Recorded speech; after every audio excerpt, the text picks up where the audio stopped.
My name is Erwin Redl. I'm an installation artist and my main medium is light.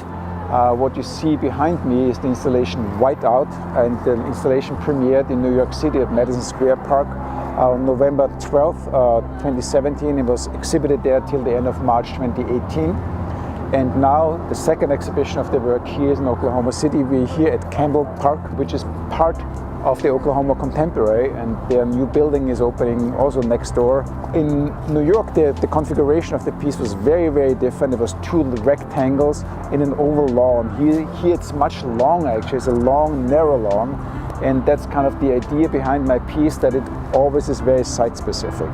Every exhibition of that piece is different. So here we see 11 rectangles that are interleaved. So you see the first rectangle goes out towards the east, the next rectangle goes out the west, and we have this kind of like comb system going left and right.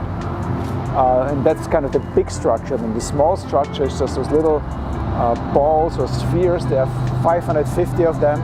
The installation Whiteout will be exhibited here at Campbell Park, which is part of the Oklahoma Contemporary, till March 1st, 2019. And one of the main aspects of the piece is that I have the natural movement of those 550 pendulums. Each light is suspended from an 11-foot cable, and those lights then sway according to the wind or the draft that hits them.